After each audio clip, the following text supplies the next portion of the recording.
كنت بحب الخركون، ايه علاقه ده بالتأثير؟ طب ما الخركون اثر فيك. اثر عليك. حبيته. لا وكنت عايز تجري، اولا كنت بتحاول تجري بسرعه عشان تبقى زي فلاش، وكنت بحاول اختفي واقعد تحت السرير زي بنفسك صح؟ وكنت بحاول اطول الحاجات فوق عشان ابقى شبه الست المطاطيه صح؟ وكنت بحاول اضربك عشان ابقى راجل الضخم. لا افهم بس والله.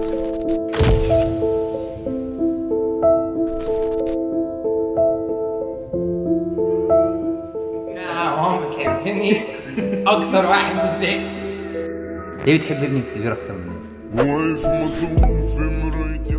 السلام عليكم ورحمه الله وبركاته. النهارده عندنا فيديو جديد ومفيد ومختلف. النهارده الفيديو بتاعنا جديد ومختلف ومفيد عشان عمر اللي عمل فكرته. النهارده هنتكلم عن اكتر ناس اثرت فينا على مدار طريق حياتنا. ايه اكتر حد اثر فيك في الحياه كلها صح؟ الاكس بارتنر. كان في حد شغال معانا فتره يعني، وبعد كده لم نوفق في هذه الشغلانه، ودي من الحاجات اللي اثرت فيك ليه بقى؟ ده الموضوع ده مؤخرا. ايوه. ليه بقى اشمعنى؟ علشان ثقتي في الناس ما عادتش زي زمان. حد كنت انت واثق فيه وبعد مش واثق فيك، كنت واثق فيك ان انت تثق في بني ادمين، بعد كده ادركت انت يا انا اثق في الناس انا كحازم، يا ثقتك انت في حد تاني. ما ينفعش تثق في حد واثق في حد. انا اثق فيك، لازم تثق انت في الحد ده، بس ما اثقش في اللي انت تثق فيهم. يعني انت اخويا انا واثق فيك، لكن فيما عدا ذلك انا اثق بنفسي يا ما اثقش. مين اثر فيك يا سيدي وانت صغير؟ هو عمر حفني، عمر اخويا عادي ده بجد.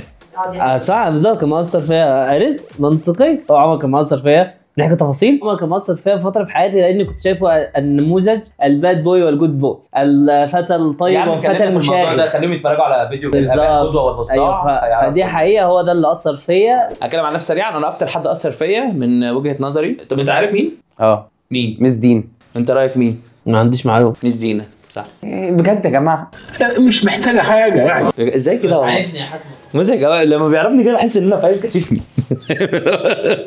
انا فعلا اكتر حد اثر فيا ميس دينا. ميس دينا دي كانت المدرسه الافضل على الاطلاق معايا وانا في ابتدائي وانا صغير في المدرسه. اكتر حد حبيته ميس دينا دي كانت مدرسه الانجليش بتاعي، فانا حاسس انه نوعا ما في اللاواعي الواحد بيحب الانجليش وحاول يشتغل فيه والحاجات دي كلها بسبب قوه تاثير ميس دينا. ميس الانجليش بتاعتي في ابتدائي. ميس دينا دي وانا كنت اروح المدرسه زمان طبعا، يعني انا عارف كلها كان برضو حاجات كتير تنسيق بينك وبينها، بس هي برضو كانت بتحبني فعلا. كانت هي اللي بتخليني اطلع بقى اقوم جاي اقول للعيال. لا بامانه انا ما افتكرش ابدا ان كان في تنسيق بيني وبين دينا. كانش عندك بالعكس انا حبيتها يعني؟ لا خالص، انا حبيتها من كتر كلامك وحبك ليا. ولما انا رحت لها لما كنت بروح المدرسه يعني لا حسيت فعلا لمست حبها الصادق ليك كولد وكتلميذ عندها، وهي كده. لا بالامانه دي ما نسقتش معاها. يعني في مدرسين تانيين كنت بنسق معاهم حاجات تانية وبتكلم معاهم في حاجات، لكن بالامانه دينا لا. لا ميس دينا بصراحه انا بحبها جدا، وهي ليها تاثير كبير جدا. حسستني، عارف انت الامباورمنت، حسستني ان انا امباورد في الفصل. يعني ايه يا عمر؟ يعني تمكين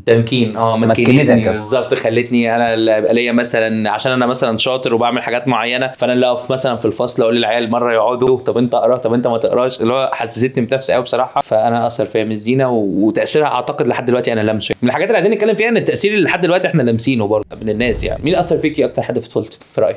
مرحله ابتدائي لا، يعني مرحله اعدادي اكتر حد اثر فيا كان استاذ عندنا ربنا يديله الصحه او ربنا يرحمه، انا مش عارفه. ده اثر فيكي مش حبيتيه؟ لا اثر فيا، وكان له موقف معين فرق معايا كتير. يعني كان في استاذ محمود هلال مدرس اللغه العربيه عندنا في اعدادي، كان في موقف عندنا في البيت وكان في ظروف معينه، وهو حس انا كنت يعني لحد ما برضو كنت كويسه وشطوره وكده، فهو جه في فتره كده انا بدات انزل، يعني ما كنتش زي ما انا. فهو دراسيا ايوه، فجه سالني في ايه مالك انت متغيره ليه في كذا، فحكيت له على الموقف. على طول كده محتاجه شطه في بقك انت تحكي كده اسرار البيت عادي؟ لا ما كانش سر، يعني هو كان موقف معين، فيمكن كنت محتاجه حد اكبر عشان اتكلم معاه، فالموضوع يعني كان تفرق معايا. تفهم ده بقى وتعامل على اساس ده معاكي.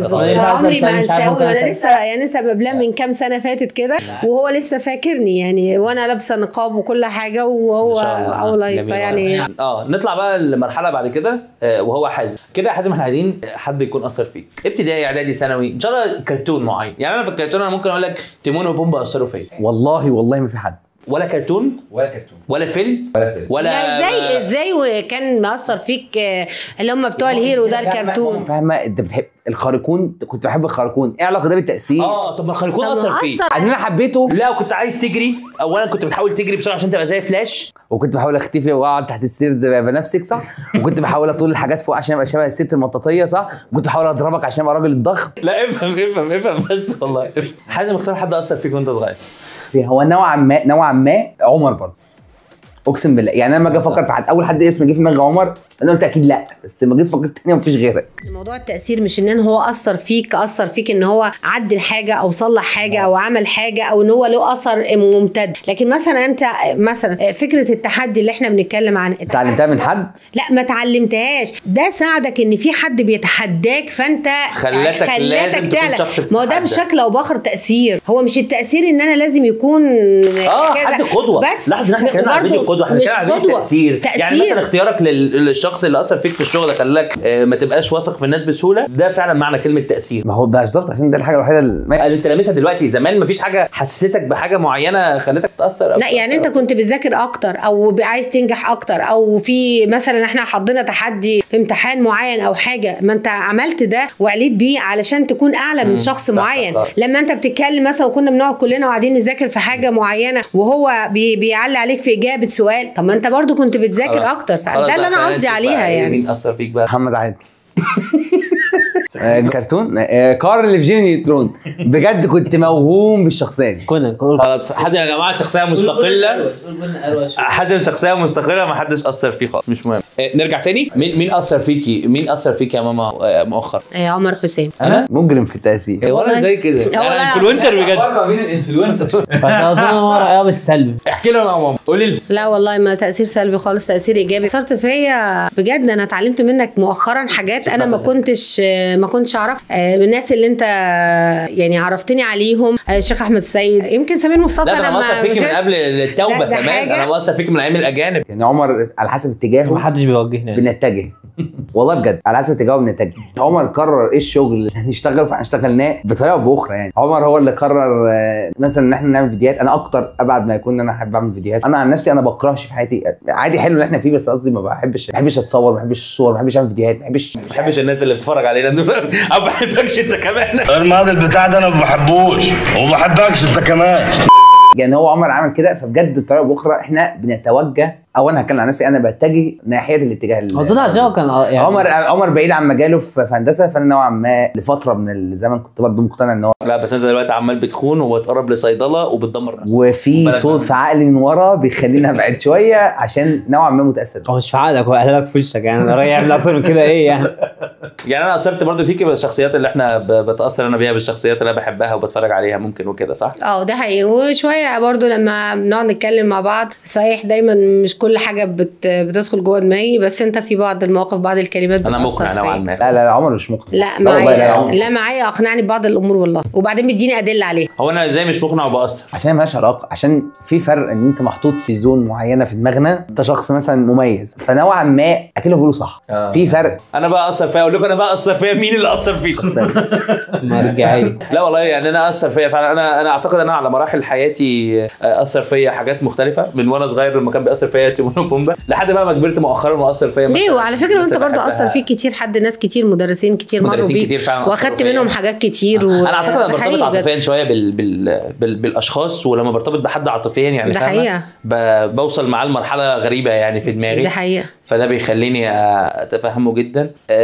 لحد ما اثر فيا بقى مؤخرا طبعا الشيخ احمد السيد حبيبنا، والشيخ سمير مصطفى وعمنا والشيخ الباشمهندس ايمن عبد الرحيم فوق راسنا. ايمن والله العظيم الناس دي كلها ناس جميله، ما اثرتش فيها بس اثرت في الشباب كلهم يعني، وهو ده واجب التاثير. يعني احنا كنا حابين الفيديو يبقى عن حاجات مختلفه اكتر من كده، ولكن الواضح ان هو كان عن قضى الحياه في الاخر. ان الواضح ان هو ان المرجعيه دايما والتاثير الحقيقي فعلا بيبقى من الناس اللي فعلا اللي عايزه تصلح المجتمع، اللي عايزه تصلح في الواقع اللي حواليها، واللي حاولت تقدم ده وهي حاولت تاثر فينا، ولازم دايما المرجعيه ترجع للناس العلماء اللي بيحاولوا دايما اللي هم يعلمونا، اللي هم مرجعيه، اللي هم ليهم اصلا اصليه مرجعيه دينيه بيستندوا للقران بيستندوا للسنه. ده المفروض يبقى تاثيرنا كله من الناحيه دي. وبس كده يا شباب، كان فيديو لطيف خفيف جدا، يا رب يكون مفيد ليكم وشكرا.